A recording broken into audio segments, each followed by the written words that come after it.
voice that you recognize. Right. The style of recording, the style of writing melodies, not necessarily easy. Mm-hmm. Behind the sparkling disco balls and hit songs that topped the charts stood a musical perfectionist whose creative standards were as demanding as his business skills. Björn Ulvaeus, the Swedish songwriter who helped create some of pop music's most lasting anthems, was much more than just the guitar-playing genius behind ABBA's worldwide success. For Björn, music wasn't just about writing lyrics and forgetting about how it sounded. The sound itself was always very important. To him, he possessed an almost ruthless ability to analyze what made music work and what made it fail completely. As he allegedly told Melody Maker magazine in 1978, great pop music requires both skill and soul. Too many bands think that being loud can replace melody, that having attitude can substitute for actual songwriting. For someone who helped define the perfect pop formula, quite a few major acts apparently didn't meet his impossibly high standards.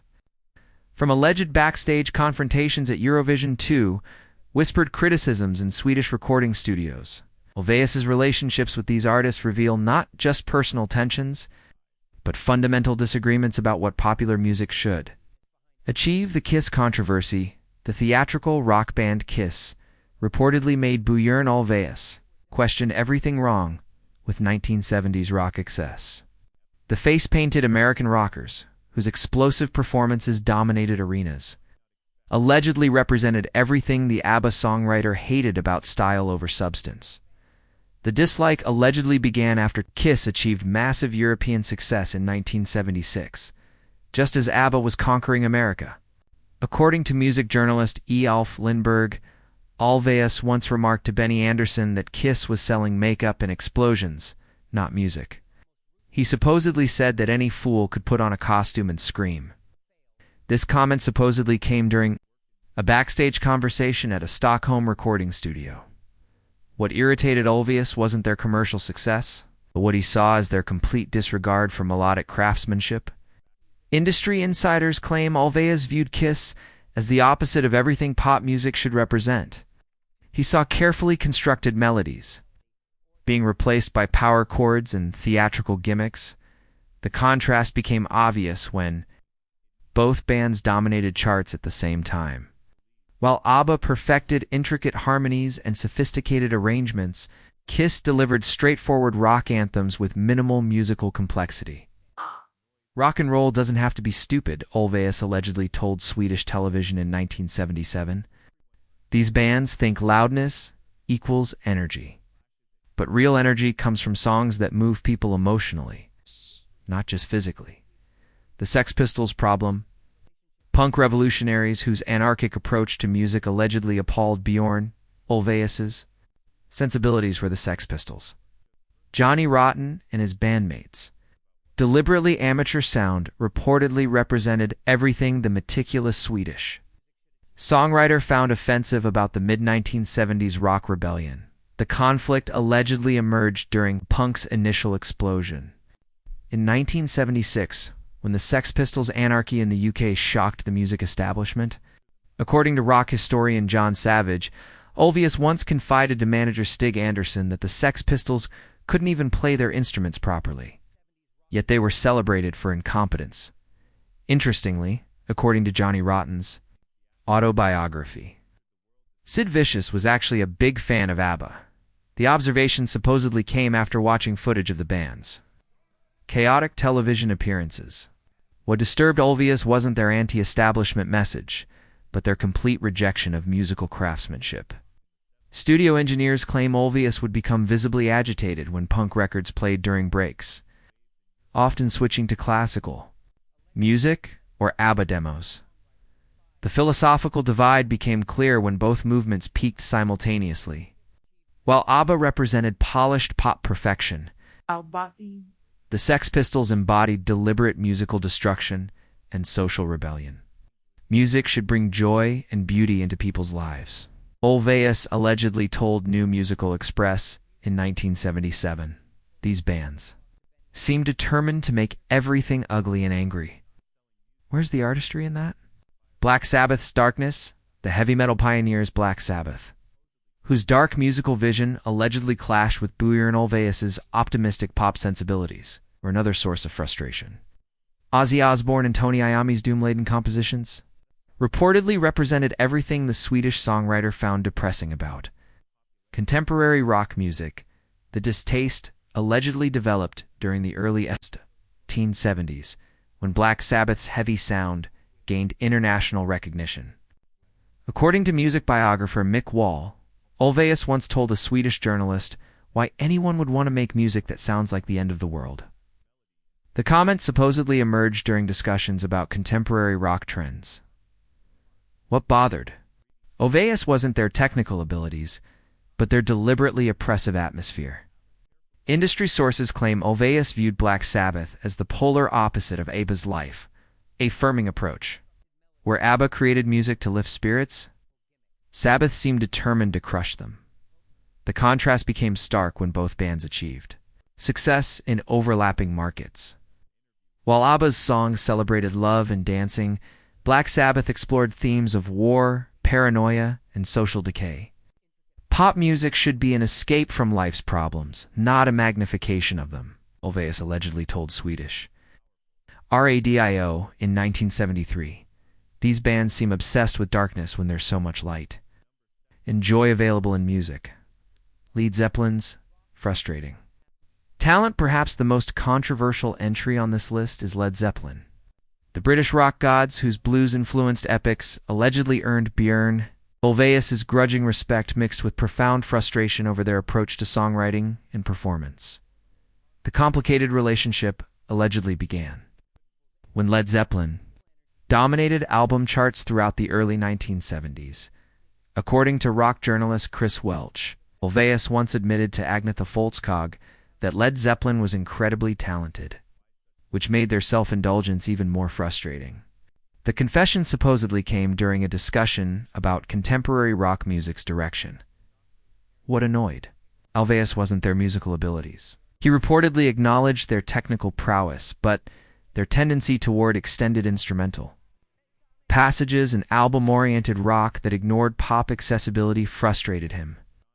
Studio musicians claim Ulvaeus would study Led Zeppelin arrangements, simultaneously impressed and exasperated by their complexity. The philosophical divide became evident in their contrasting approaches.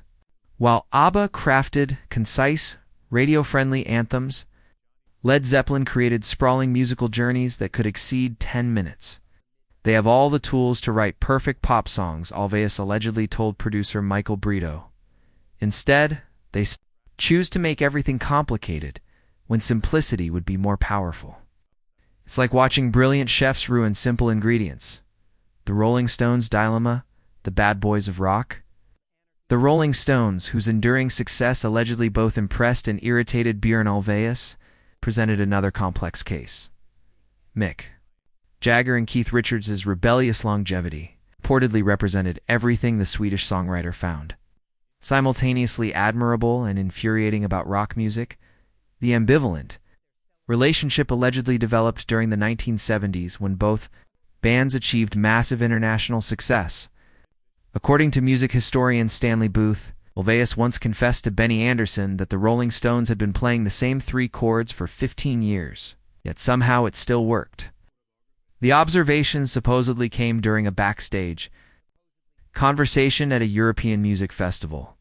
What conflicted Ulvaeus wasn't their commercial achievements, but their apparent disregard for musical evolution.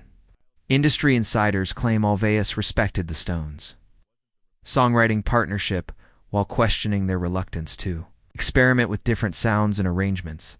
The contrast became obvious in their career trajectories. While ABBA constantly evolved their sound across albums, the Rolling Stones maintained their signature blues rock approach with minimal variation.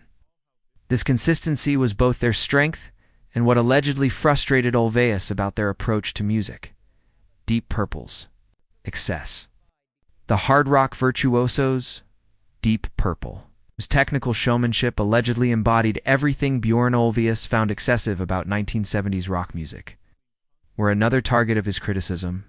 Ian Gillan and Ritchie Blackmore's instrumental pyrotechnics reportedly represented the triumph of musical ego. Over songwriting substance, the disdain allegedly emerged during Suit to Purple's peak popularity in the early 1970s.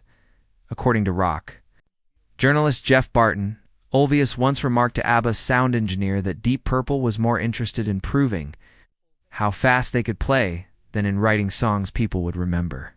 The comment supposedly came after watching footage of the band's elaborate live performances. What irritated Ulvaeus wasn't their individual talents, but their tendency to prioritize technical displays over melodic content. Studio sources claim Ulvaeus would become visibly frustrated when discussing contemporary rock's direction, often citing Deep Purple as an example of misplaced priorities. The philosophical divide became clear in their contrasting approaches to composition. While ABBA focused on memorable hooks and singable melodies, Deep Purple emphasized complex instrumental arrangements and extended solos. Queen's complicated relationship. Perhaps the most complex rivalry on this list involves Queen, Freddie Mercury, and Brian May's theatrical rock opera approach allegedly created a fascinating love-hate relationship with Björn Ulvaeus that combined professional respect with artistic disagreement. The complicated dynamic allegedly began during the UND 1970s, when both bands achieved massive European success. According to Queen biographer Mark Blake, Ulvaeus once confessed to Ennifrid Lyngstad that Queen was incredibly talented, but they couldn't decide if they wanted to be opera singers or rock stars. The comment supposedly emerged during discussions about contemporary pop music's direction. What fascinated yet frustrated Ulvaeus wasn't Queen's ambition, but their apparent inability to maintain consistent musical focus. Industry insiders claim Ulvaeus admired Mercury's vocal abilities while questioning the band's tendency toward grandiose arrangements that sometimes overshadowed their songwriting. The contrast became evident in their approaches to pop music. While ABBA perfected accessible anthems with sophisticated arrangements, Queen created elaborate musical productions that sometimes sacrificed accessibility for artistic ambition. The Bee Gees.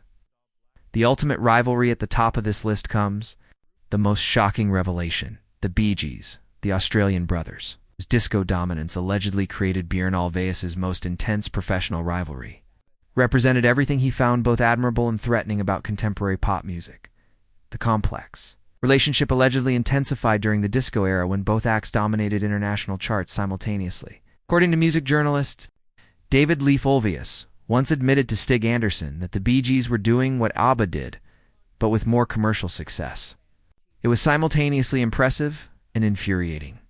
The confession supposedly came during ABBA's peak commercial period. What complicated Ulvaeus' feelings wasn't the Bee Gees' success, but their apparent ability to adapt to musical trends while maintaining their distinctive identity. Industry sources claim Ulvaeus studied their songwriting techniques obsessively, particularly their use of falsetto harmonies and disco arrangements. This rivalry was different from the others. I guess it involved artists who were actually working in a similar musical space to ABBA, while the other bands represented different approaches to rock and pop that Ulvaeus found problematic. The Bee Gees were direct competitors in the pop marketplace, making their success particularly significant to him, the perfectionists. Perspective: these alleged rivalries reveal a musician who is deeply committed to his vision of what pop music should be. For Björn Ulvaeus, music wasn't just entertainment. It was craft that required both technical skill and emotional resonance. His reported criticisms of these bands weren't just personal preferences, but reflected a fundamental philosophy about music's purpose and execution. Whether these accounts are entirely accurate or have been embellished over time, they paint a picture of an artist who cared deeply about musical quality and had strong opinions about what constituted good songwriting. His alleged frustrations with these bands highlight the tension between different approaches to popular music in the 1970s, from punk's deliberate amateurism to progressive rock's technical complexity. The stories also reveal the competitive nature of the music industry, where success breeds both admiration and rivalry. For someone who helped create some of pop music's most enduring songs, these alleged conflicts show how even successful artists can feel threatened by or critical of their contemporaries' different approaches to making music.